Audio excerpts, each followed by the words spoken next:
Information technology is the driving force for social and economic change. Adoption of information and communications technology in public service delivery no longer an option as President Buhari receives high-level professionals of ICT groups.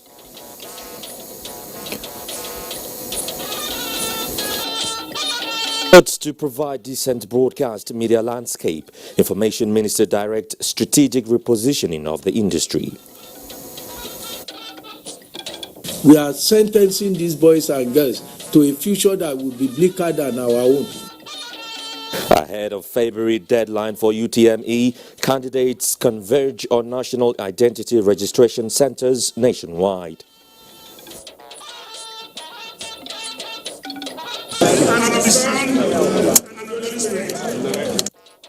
Southwest governors launch operations Amotekun to improve security in the region, plus updates on Kumbun attack in Plateau State. Hello, thanks for joining us on NTN Network News. We are broadcasting live from Abuja. I am Joseph Johnson. Hinginu and Abdullahi will be joining us from Lagos and Kaduna respectively. President Muhammadu Buhari says the adoption of information and communications technology in the nation's public service delivery is no longer a luxury but a pressing necessity.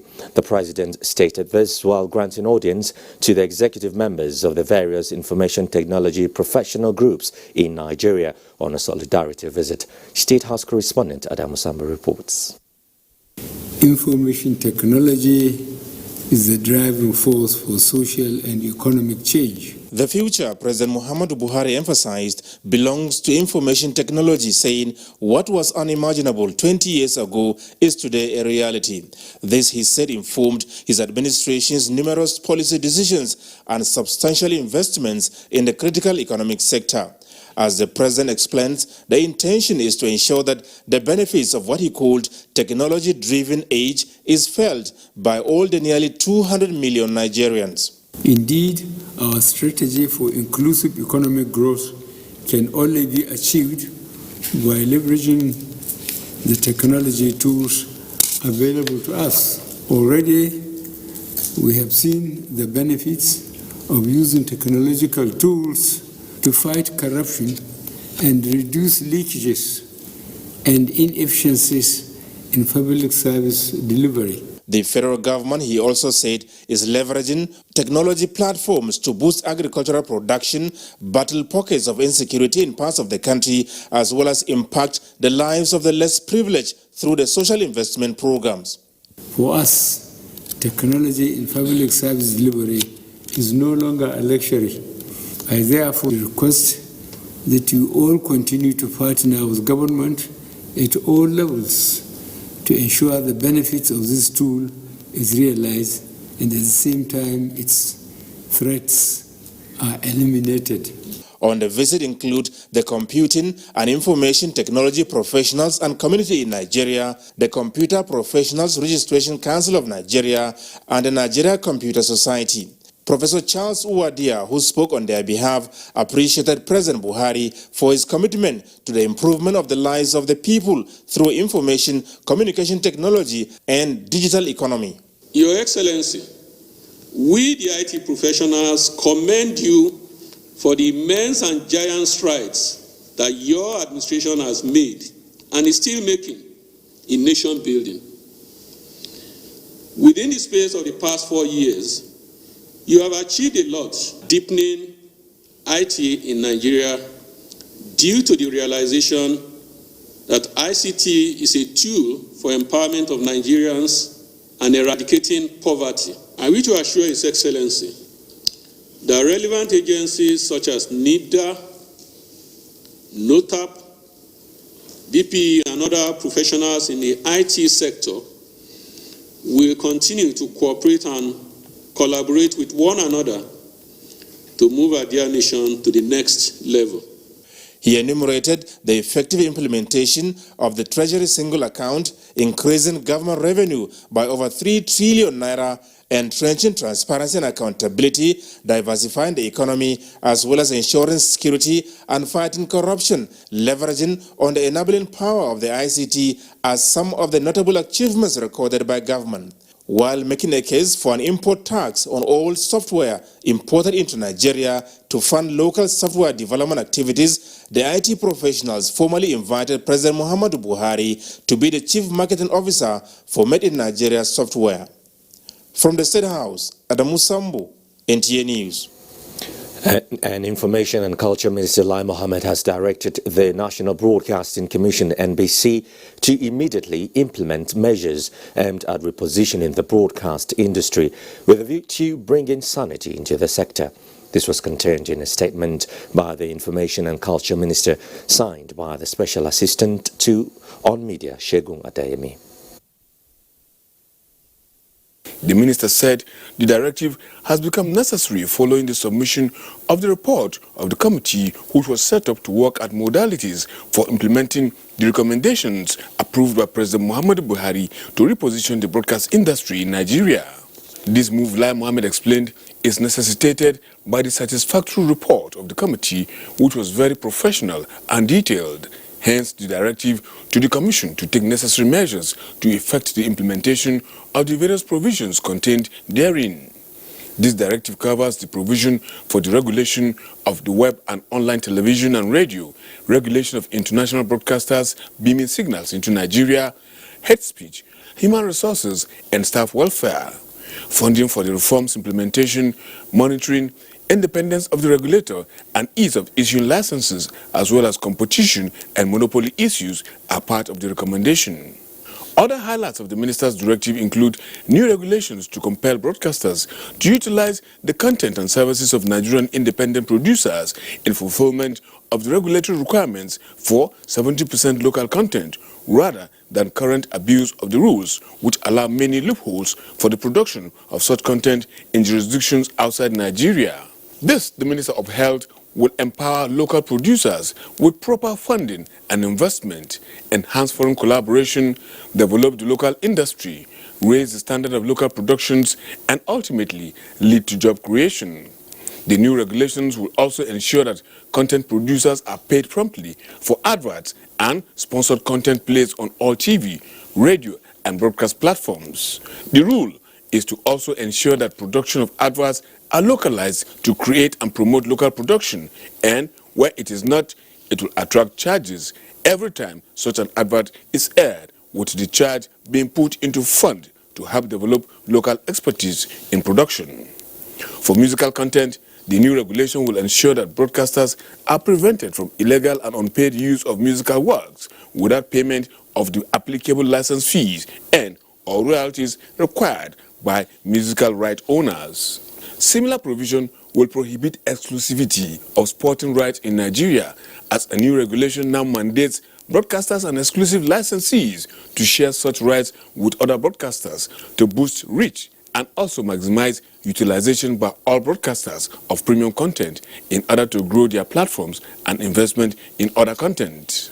This regulation prevents the misuse of monopoly or market power or anti-competitive and unfair practices by a foreign or local broadcaster to suppress other local broadcasters in the television and radio markets. Having removed exclusivity from all content in Nigeria and mandated the sharing of all content upon payment of commercially viable fees, the statement maintained. Expressing confidence that the new regulations, which are due to come into effect this month, will re-energize the broadcast industry, deliver real value in the sector, and grow the creative industry for the benefit of all practitioners. Now, with few days to the commencement of registration for the 2020 Unified Tertiary Matriculation Examination and direct entry by would-be candidates, the head office of the National Identity Management Commission is witnessing an upsurge of candidates who want to sit for the examination. Olanka Oje reports that the situation is the same in some parts of the country. The Joint Admissions and Matriculation Board, JAMB, last year made having national identification number compulsory for candidates participating at the 2020 and beyond examination. If we do not face the difficulty today, we are sentencing these boys and girls to a future that will be bleaker than our own.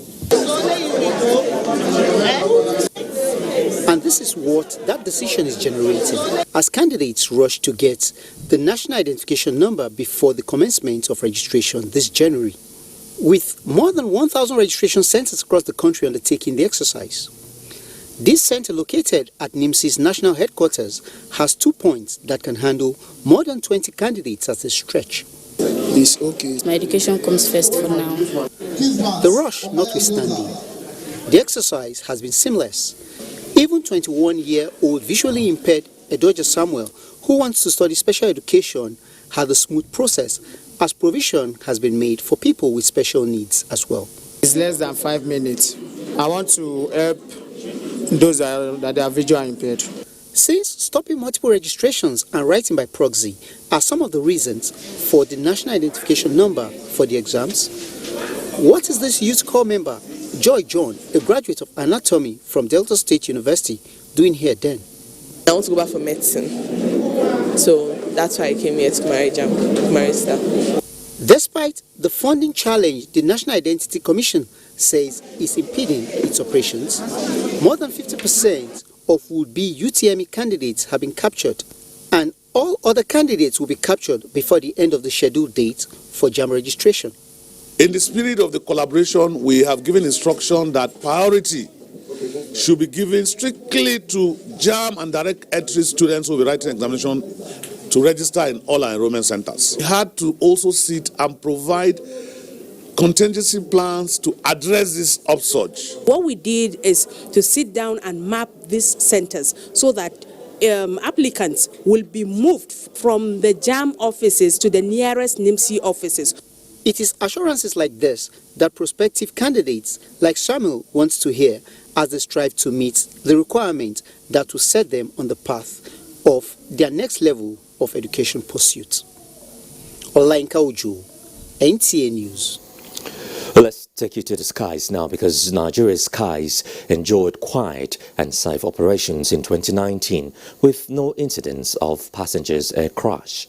Well, a development attributed to adherence to best aviation practices, while Boeing 737 MAX Air got a knock from aviation authorities due to malfunctioning. The Nigeria's airports continue to bubble with the upgrade of instrument landing system to aid accurate landing. Emmanuel Yimero brings us on board the wings of the air. Early January 2019, international airlines began to relocate to the new international terminal building of the Nnamdi Azikiwe International Airport, Abuja, in appreciation of the state-of-the-art facility to cater for passengers' traffic predicted to double in the nearest future. I see this in Nigeria. It's a beautiful facility, and I think it's going to be very good. Very nice to see it. First class. First time I'm landing in Nigeria and I'm not sweating. Everything seems standard, seems international, and the airport is really, really beautiful. When I got to the airport, I actually thought I'm still in Dubai. Aviation, from the figures received by Minister of Finance, is the second fastest growing industry in the country. While aviation services was globally at its peak, the World Aviation Authorities across the world, Nigeria inclusive, granted Boeing 737 MAX passenger airliner after 2 new airplanes crashed within 5 months, killing all passengers on board. 387 MAX airplanes, making 8,600 weekly flights for 59 airlines, were affected. Our duty is to ensure that only aircraft that is airworthy is allowed to operate within Nigerian airspace. In the year under review, the Akanu Ibiam International Airport, Enugu, was closed for rehabilitation work on the runway. Work is expected to be completed this year, as reiterated by Aviation Minister on a recent inspection visit. Satisfied that the contractor is capable and competent enough to deliver this procurement. By our program of work, we will be delivering this runway, God willing, before Easter. Few crash landings involving the Vice President's helicopter in Kaba, Kogi State during the 2019 election campaigns, and another involving Air Peace Airline in Lagos, where 139 people escaped death. 2019 also witnessed incidents that would have embarrassed the industry was averted. Twice the vigilance of airport security led to the prevention and arrest of 2 intruders found on the threshold near Tazin aircrafts. Weather challenges sometimes leading to the cancellation of flights was addressed. Many airports got upgrade of landing equipment. It will lower the landing minimas and it will lower the takeoff minimas. The year ended with Turkish Airlines complying with the federal government directive to use aircraft that can accommodate both passengers and their luggage on Nigerian routes. Emmanuel Ayemiro, NTA News. All to stay with us here on Network News. We're back shortly. The Ministry of Interior is organizing a 2-day ministerial strategy retreat for its management staff and top functionaries of its paramilitary agencies with the theme Driving Performance in Achieving the Presidential Mandate on Nigeria's Internal Security. The retreat is aimed at securing alignment of the role of the ministry and its paramilitary agencies towards achieving Mr. President's mandate on internal security and is scheduled to take place as follows. Date Friday 10th to Saturday 11th of January 2020. Time 9 a.m. daily. Venue Zenaba Hotel and Resorts, Ilesha, Osun State. Announcer Barrister Georgina E. Ehuria, MON, Permanent Secretary, Ministry of Interior.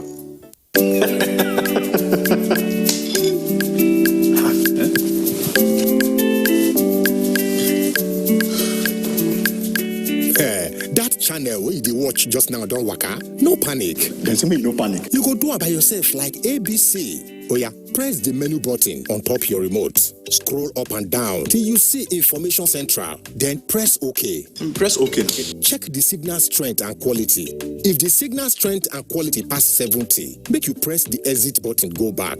Go advanced options, then choose installation, then go to reset and press OK. Press OK. Wow, now you self fit catch all those channels wey be one miss road by yourself. Yes, make your groove for no loss. You see as I do am, abi? And I see as I do am. Go TV, live it, love it. And I see as we do am. These days, people get their news and information from more media sources than ever before. Some of the news and information given are fake, unverified, doctored, and manufactured to create confusion, stir disaffection, and cause disunity. Before you believe or share any news, ask yourself, is this real? Is it from a credible source? Is it verified or verifiable? Fake news is dangerous, whether you do it for fun or for political gains. Real people can get hurt. Fake news, don't create it, don't spread it. This is a public service announcement from NTA. You're still watching NTA Network News with me, Joseph Johnson, in Abuja. 13 persons have been confirmed dead during a night attack that occurred at Kumbun village of Mangu local government area of Plateau State. The Governor, Simon Lalong, who visited the area, commiserated with the people over the unfortunate incident, promising that security agencies are on top of the situation to fish out the attackers. Priscilla Gurumnan reports. On receiving the news of the attack, Governor Lalong, in company of the Deputy Governor Professor Sonny Tioden and the STF Commander Major General Augustine Agundu, shelved other state engagements to visit the community where the attack took place. The governor, who expressed sadness at the unfortunate incident, said the attack is coming when the state is enjoying substantial peace and assured the people that security agencies are already working to track those behind the dastardly act. He appealed for calm from the people and pleaded with them against any reprisal attacks. I come here first to commiserate with you, those who lost your loved ones. We are already here, that means the security is here, they will remain here. And as we go back, we will continue to find out the reasons and those who are responsible. You know, we don't joke with them. If we catch you irresponsible, we keep you where you are. Commander Operation Safe Haven, Major General Augustine Agundu, who confirmed the number of casualties, said 7 suspects have so far been arrested and are undergoing interrogation. District head of Kombung village, Da Audu Tetmut, and representative of the Fulani, Ya'u Yusuf, said the community is in a state of grief and appealed for adequate security. The governor promised to ensure victims on admission at the hospitals receive adequate medical attention. Governor Lalong had earlier paid condolence visit on the Mishkan Mogavul, Daniel Mbakfu, where he appealed to the paramount ruler to ensure peace in his domain. From Mangu local government area, Priscilla Grumnan, NTA News. Meanwhile, President Muhammadu Buhari has strongly condemned the gunmen attack on Mangu local government area in Plateau State. In a statement, President Buhari said he is in contact with Governor Simon Lalong, the military, police and other security agencies in the state to ascertain details of what happened and what can be done to forestall a future occurrence. President Buhari added that he is shocked and grieved by the incident and has urged security agencies in the state to increase vigilance to stop further attacks on innocent communities. The long-awaited, anticipated Western Nigeria Security Network, codenamed Operation Omotekun, has been inaugurated in Ibadan, the Oyo State capital, with the aim of providing adequate security for the Southwest region as a complement of the statutory security provided by Nigeria security agencies. Correspondent Ayomiku Ajibola has details. With 120 branded operation vehicles, 20 vans from each state of the 6 southwest states, the Western Nigerian Security Network, Amatekun, and a compassionate security architect initiated by the 6 southwest governors, is expected to curtail kidnappings and killings in the region. Our contribution at the regional level will serve as effective complement to the security architecture that may be put in place by the federal government. Amatekun is a complement that gives our people confidence that they are being looked after. We are coming together to fight a common enemy. The enemies are the elements among us and their affiliates who are determined to cause commotion within the borders of our state and threaten our peaceful coexistence. With personnel made up of local hunters, members of vigilante groups, men of the Nigerian Security and Civil Defense Corps, and Oodua People's Congress, OPC, Amatekun was the outcome of security summit organized by Dawn Communication in Ibadan 6 months ago. In Ibadan, Ayomiku Ajibola, NTA News. Still talking security, the Assistant Inspector General of Police in charge of Zone 2, Ahmed Aliasu, has challenged the police relevant stakeholders to bridge the gap and work towards adequate security of lives and property of Nigerians. The AIG gave the charge during his visit to Ogun State Command of the Nigerian Police. Abeokuta, Lekong Agbonde reports that the police chief visited the state governor Dakbo Abiodun and the Alake of Egbalan Oba Adedotun Gbadebo.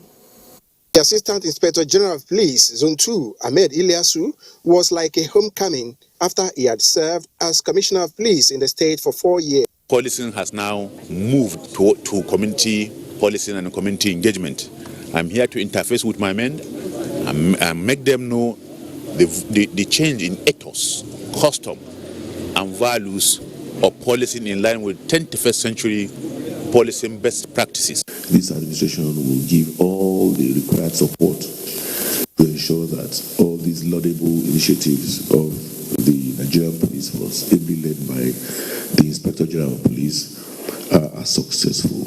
The AIG also visited the palace of Alake and paramount ruler of Egbaland, Oba Adedotun Gbadebo, who harped on the need for Nigerians to see security of lives and property as a collective responsibility. Addressing officers and men of the State Police Command and other stakeholders shortly after, AIG Iliasu said the vision and mission of the Nigerian police under the current IG remained to further promote effective policing and enhance internal security through community policing models.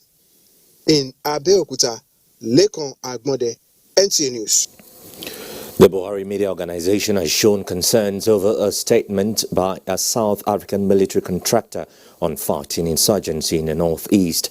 The media organization in a statement says a military hardware contractor may be deeply frustrated and profoundly displeased because the multi-million-dollar security contract awarded to his company by the previous administration to provide machinery to fight Boko Haram was terminated by the Buhari administration on assumption of office. BMO argued that these guns for hire elements can never erase the huge strides made by the Nigerian security services in consistently defeating the insurgents in scores of battle and fleeing thousands of Nigerians held by the insurgents and protecting the territorial integrity of the country. The presidency has advised the opposition People's Democratic Party, PDP, to focus on its own internal issues rather than interfering into the affairs of the ruling party. In a statement by the Senior Special Assistant to the President on Media and Publicity, Garba Shehu, says the PDP represents the single biggest obstacle to good governance and change that the country needs and the people are yearning for. The statement therefore demands that the party takes an introspective look at itself after two successive defeats in national elections, asking what went wrong and how to fix its battered image. The need to go back to the people in towns and villages to know what the people want and what the country needs. Instead of doing that, they are assigning roles for themselves that are not mandated by law, morality, or politically.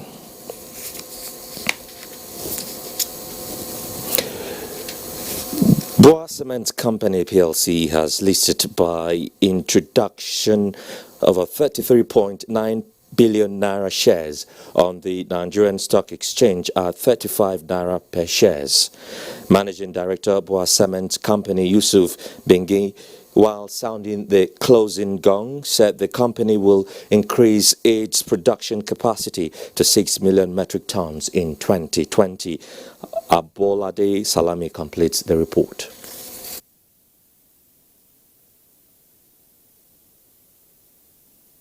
In the country in 2019 improved its production capacity to hit over 4.5 million metric tons, which represents about 20% of the national demand.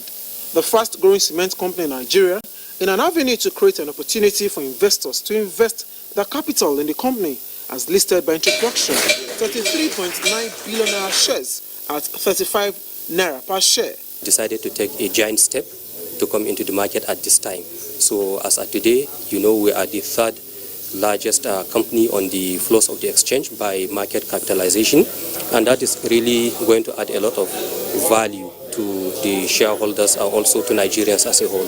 With Sokoto and Obu plants operating in high capacity, as well as the second production line in Edo State, Boa Cement Company has one of the best capacity utilization of factories in Nigeria, operating at 85%. In 2020, we are expecting to do close to 6 million tons. The two combined entities, I think by the time we release our results, after they are audited, you will see we have had a combined turnover of over 180 billion naira.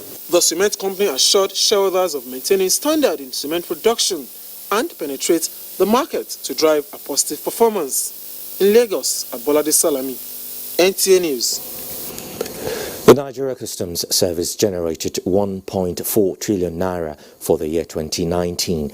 The amount generated is over the target of 937 billion naira set for the year.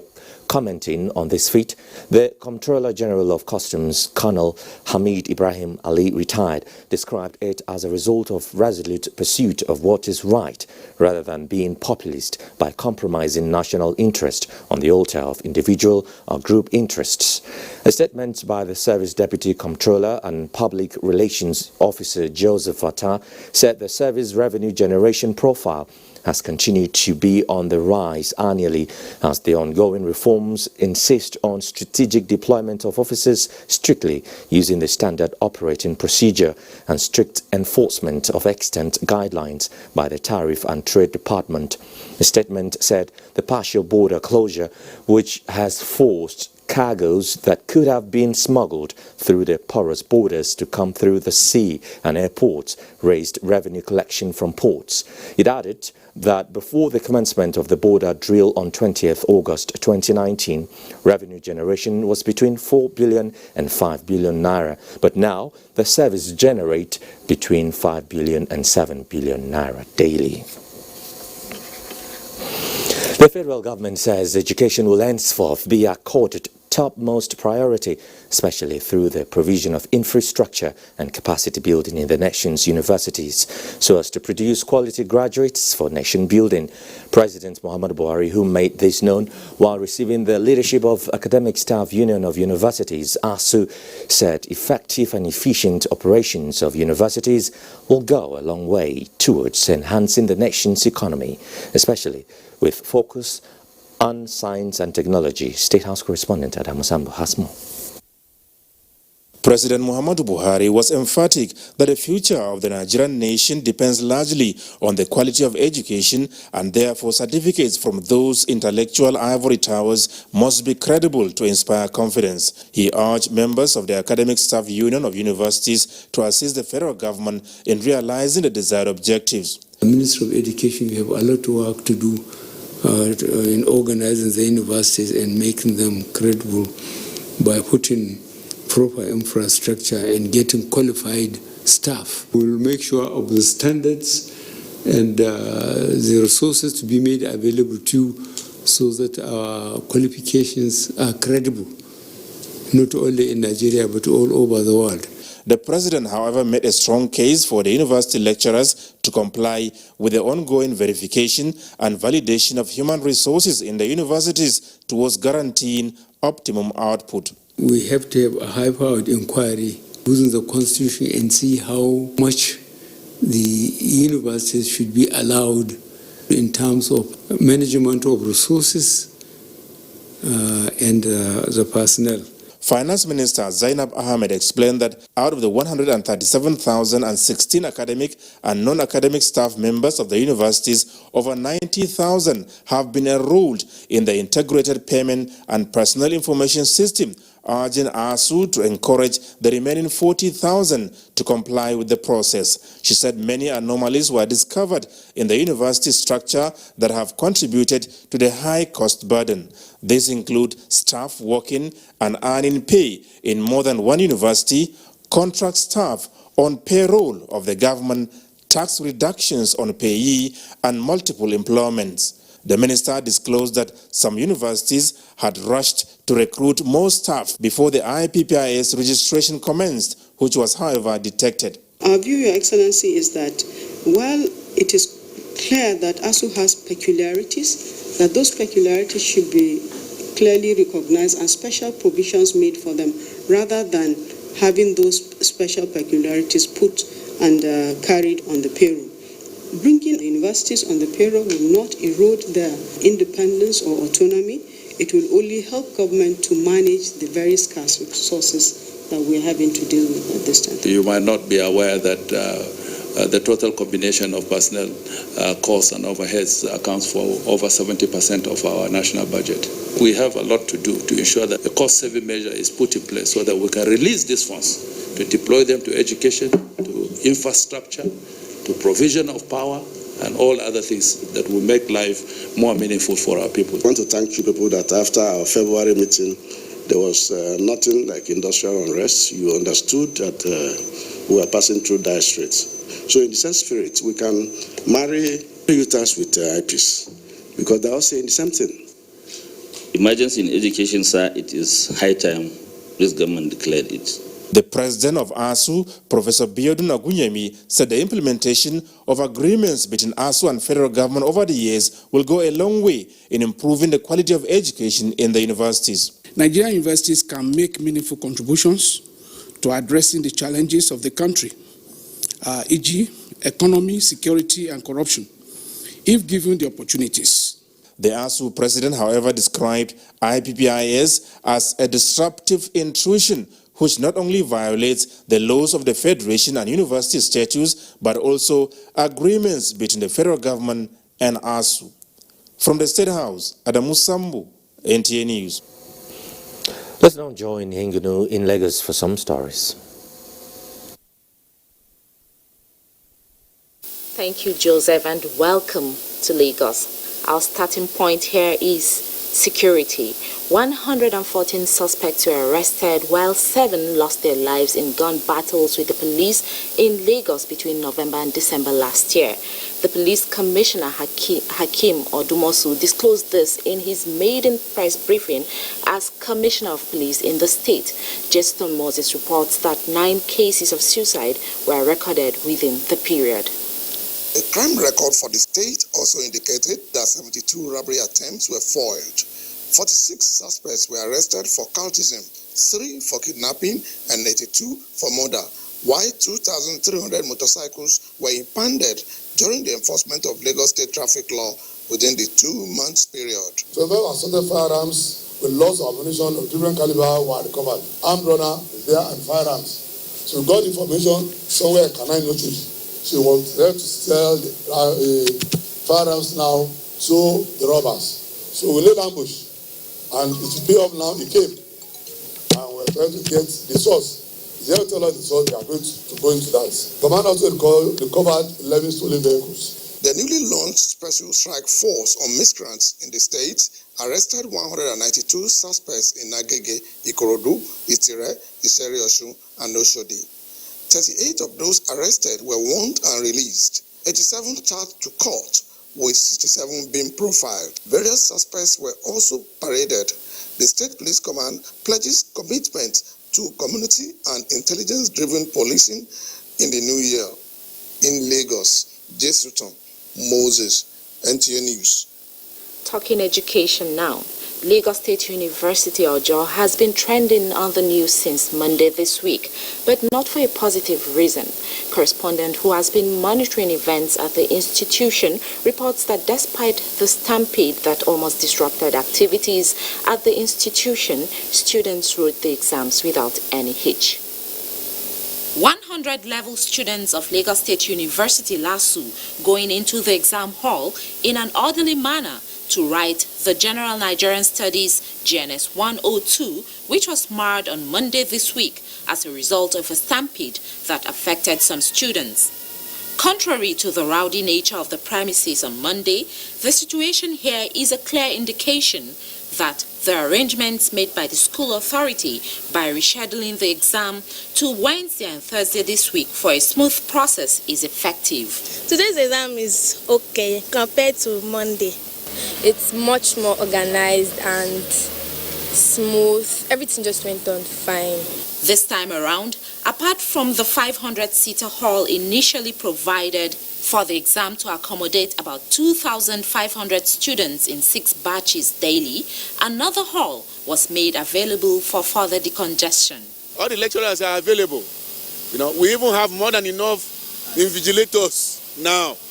All the resource persons for GNS are on ground. Today, they are really cautious of not repeating what happened on Monday.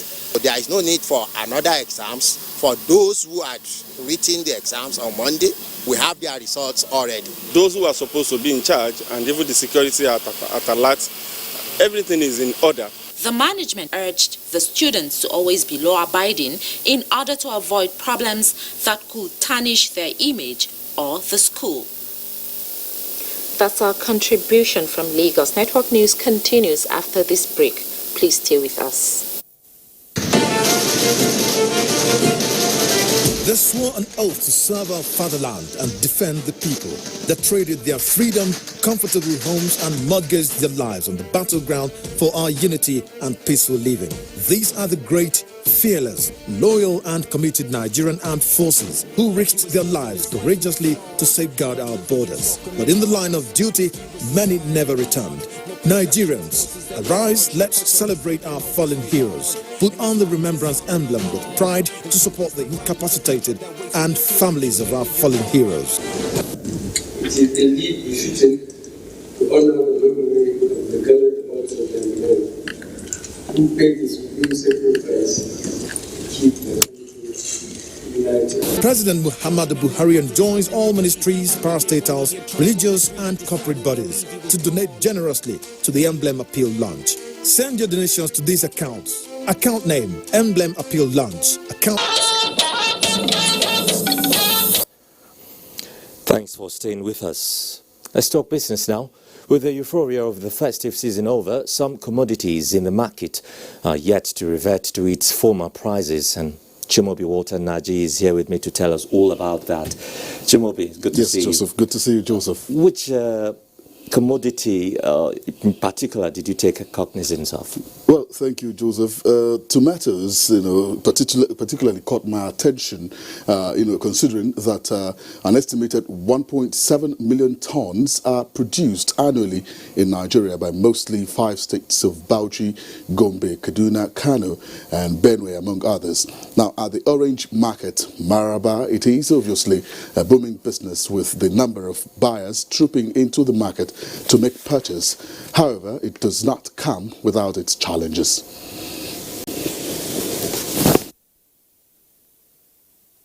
Now to the capital market. 9 days into the new year, the market has continued to show signs of stability as trading closed today on the positive, gaining 2.92%. Trade volume of 693 million was recorded in 6,634 deals valued at 7.5 billion naira. Market capitalization stood at 15 trillion naira. Now, Wapik, Transcorp and Zenith Bank were among the top traded equities, attracting trade volume of 190 million, 82 million and 80 million respectively. In the meantime, Dangote Cement, MTN Nigeria and Presco topped the Guinness table to close at 6.7% and 5.9% respectively. Now, similarly, the losers table was led by Union Deacon after losing 9.88%, ahead of Access Bank and Unilever Nigeria PLC, who lost minus 5.6% and minus 3.06%.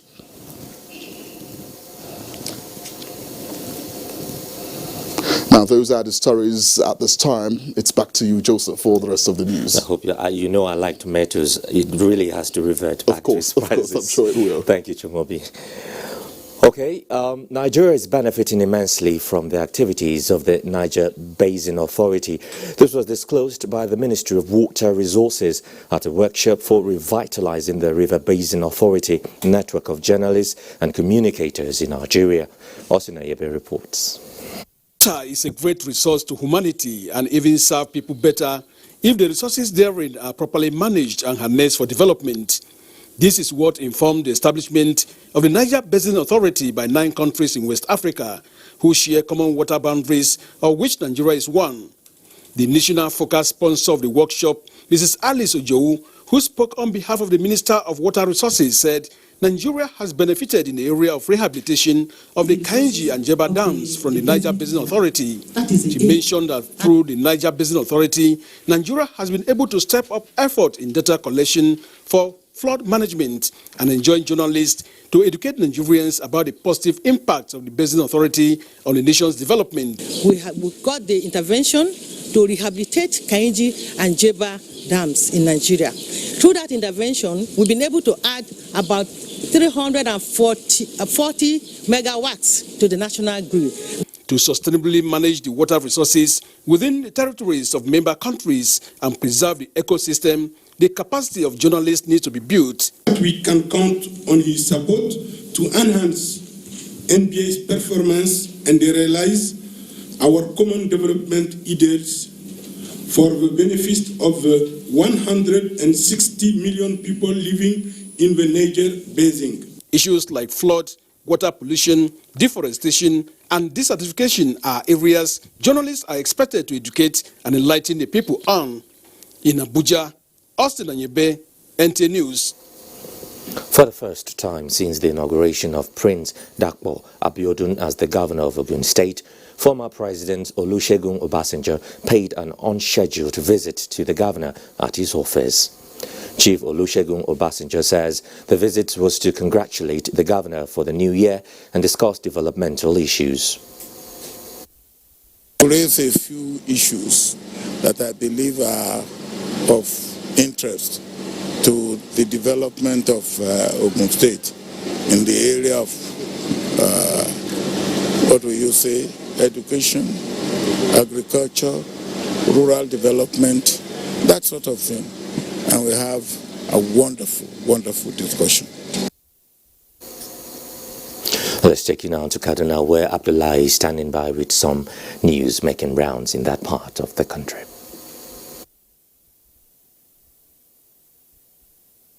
Joining us in Kaduna, Joseph. The federal government has approved the expansion of the conditional cash transfer program for Jigawa State with additional 1 billion naira monthly that will cover 8 more local government areas in the state. This brings to 18 out of the 27 local government areas enrolled into the social safety net. Awal Muhammad Kazori has details. A social investment program was introduced by the federal government to reduce unemployment and assist the poor and vulnerable.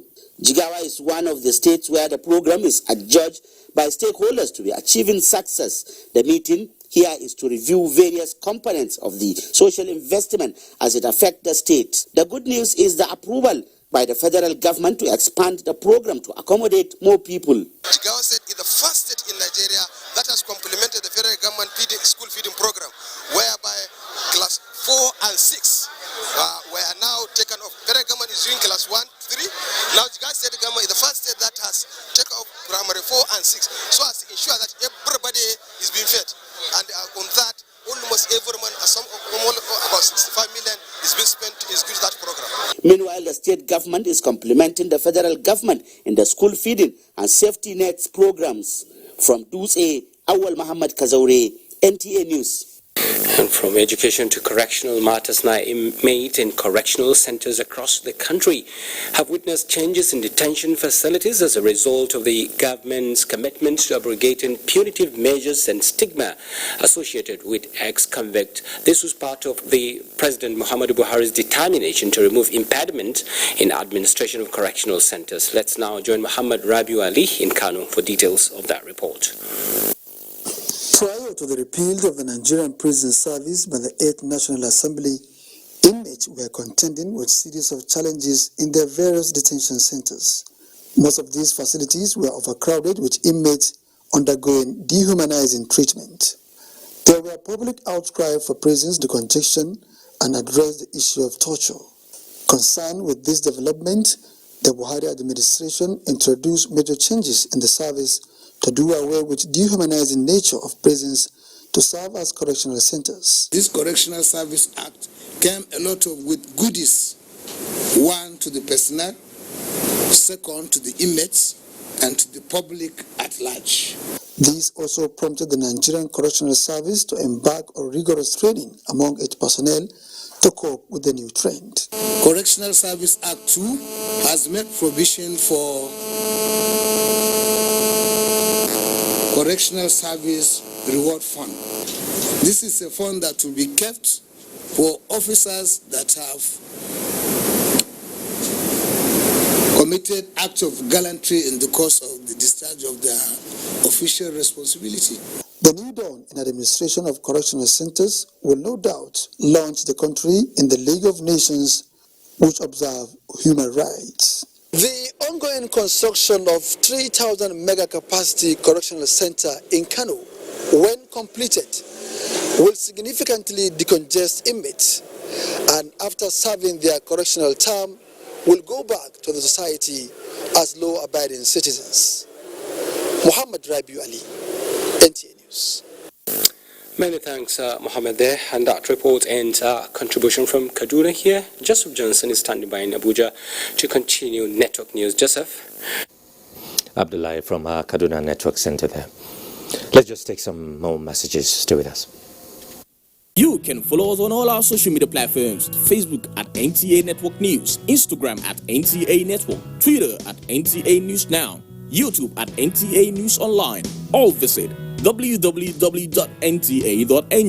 For live streaming, visit www.nta.ng/live. Now, you can stay updated on the go, be it on your TV, iPhone, laptop, or iPad, or download the NTA mobile application from your Play Store or App Store. NTA, you can beat the rich. We have come to the end of another successful year, and we wish to appreciate all those that mean so much to us: our sponsors, our clients, government at all levels, corporate bodies, advertisers, religious bodies, civil society groups, political parties, and above all, you, our esteemed viewer. Together, we made 2019 great. Together, we shall make 2020 even greater. That is why we say, thank you. This is wishing you Merry Christmas and a prosperous New Year.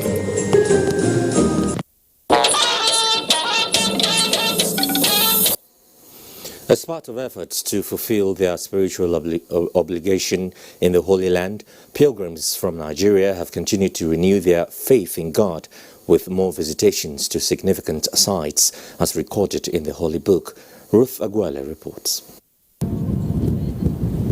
This is the city of Jerusalem at a glance. A captivating view from Mount of Olives, a very significant place where Jesus was said to have predicted the destruction of the city. And for the Jews, the mount is a holy place awaiting their Messiah. At the western slopes of the mount is the Garden of Gethsemane, where olive trees are grown and well nurtured, some of them over 100 years old. It is also at this spot Jesus was betrayed before he was captured to be crucified. The Garden of Gethsemane did not only remind the pilgrims of the pain Christ went through, but a visit to the garden tomb where Christ was buried was another eye-opener. The garden is said to be 2,000 years old and used to be a vineyard. Tomb they discovered there was a cross on the back wall of it. It was Byzantine. When you go into the tomb, this is what you'll see. This is a reproduction. It's a Byzantine cross. It's right on top of this. Solemnly, as the pilgrims go into the tomb, for them, it was a life-changing experience. I was so happy and weeping at the same time. The reason is that the way my Lord and Savior died for me? As a Christian today, you believe in Him. He is ever ready to do whatsoever is good in your life. So when I entered inside, I feel the Holy Spirit in me.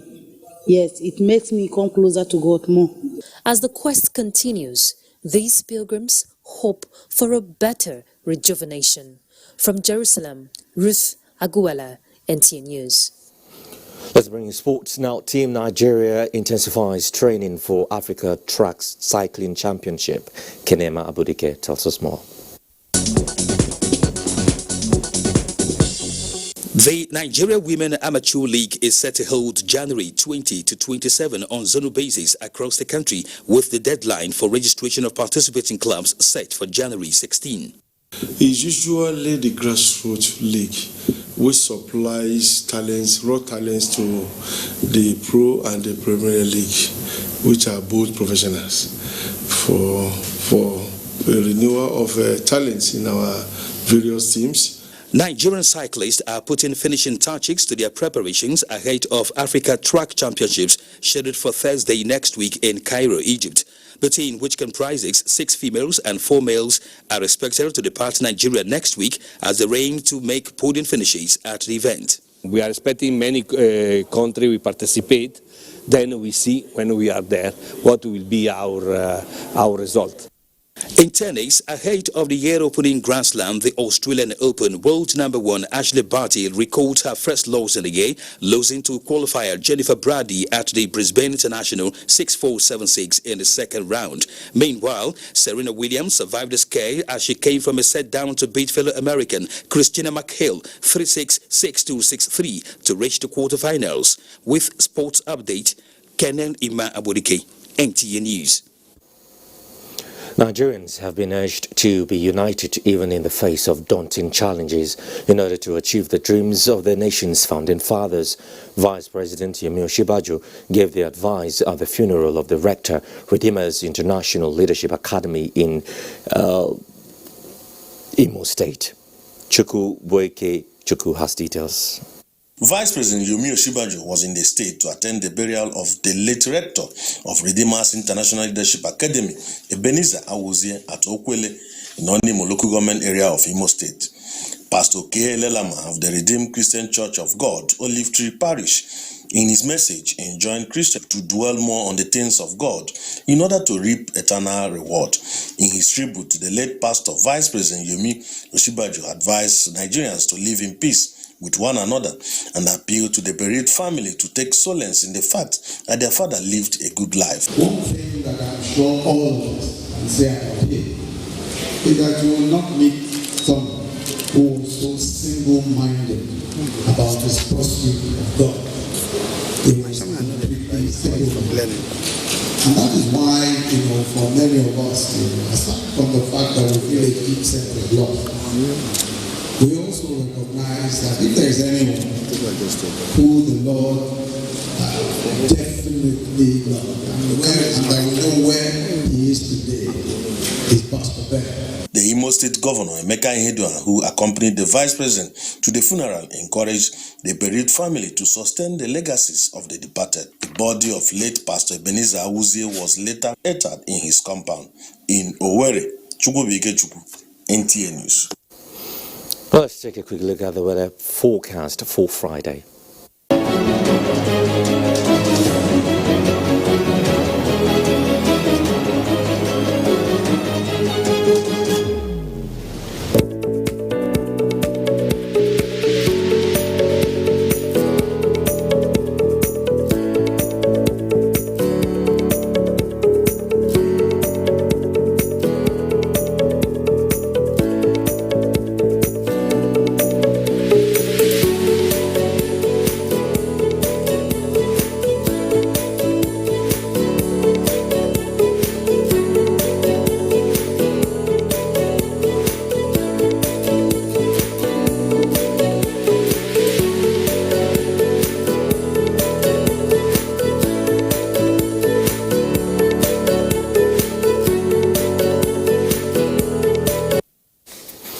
And that's the news. Thanks for watching. I'm Joseph Johnson. Bye-bye.